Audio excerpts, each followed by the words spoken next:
Good afternoon, media friends. Welcome to today's press conference. First, an announcement. At the invitation of member of the Political Bureau of the CPC Central Committee and Foreign Minister Wang Yi, Namibia's Minister of International Relations and Trade, Selma Ashipala Musavi, to pay an official visit to China from April 11th to 18th. Now, questions, please. 发言人，总台央视记者提问。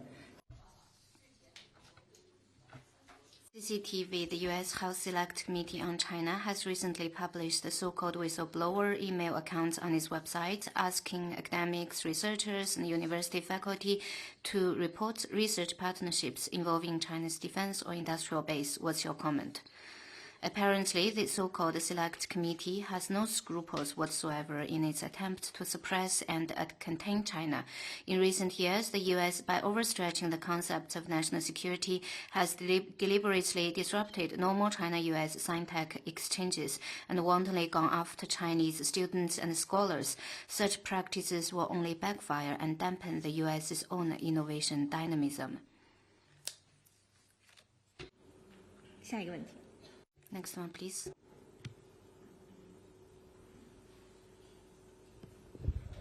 Question from Nippon TV. This is the second day of Foreign Minister Wang Yi visiting DPRK. Will he meet General Secretary Kim Jong-un?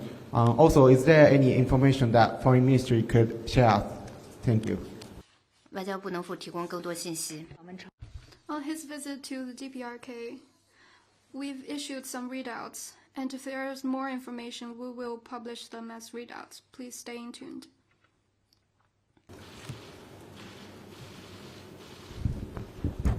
Thank you, spokesperson. Question for Anadolu Agency. Israel continues its attacks on Lebanon despite a ceasefire reached between US and Iran, which the mediator country, Pakistan, especially said will cover all conflict zones, including Lebanon. Violation of ceasefire also brings an uncertainty to prospective peace talks between US and Iran, as Iranian side said that they will not participate in peace talks until a ceasefire is also established in Lebanon. What is China's comment?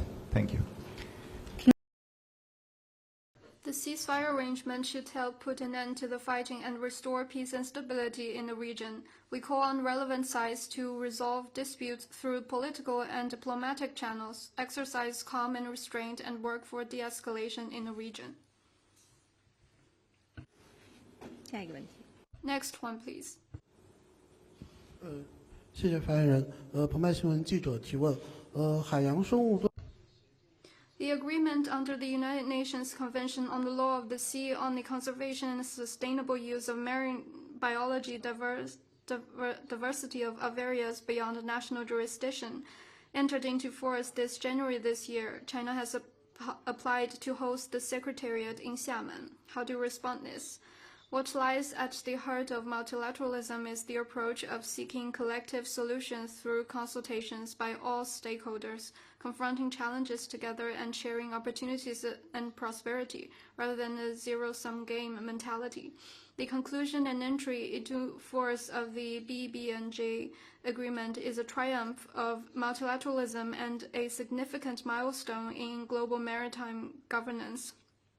The full and effective implementation of the agreement bears on the common well-being of humanity.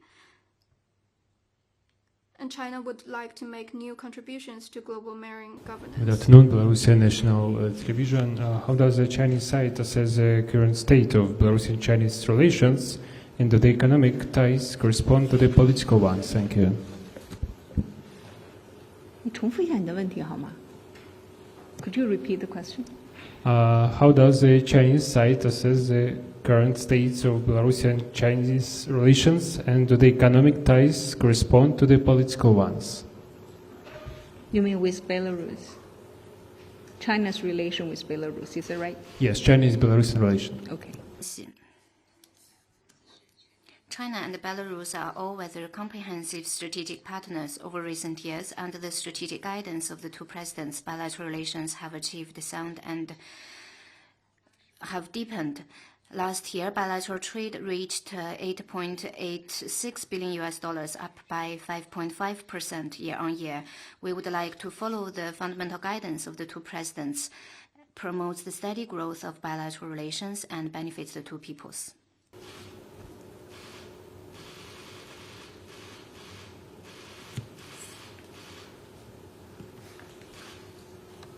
Thank you, Ms. Spokesperson. Question from NHK. The Japanese government published its annual diplomatic blue book today, and compared with last year, the description of China has changed from one of the most important bilateral relations to an important neighbor. How does the Foreign Ministry view this change in the wording? Thank you. China-Japan relationship, the root cause of this situation is because of the erroneous remarks made by Japanese Prime Minister Sanae Takaichi on Taiwan, and this challenged and infringed on the political foundation of the relationship. It should repent its mistakes and with practical actions safeguard the political foundation of China-Japan relationship.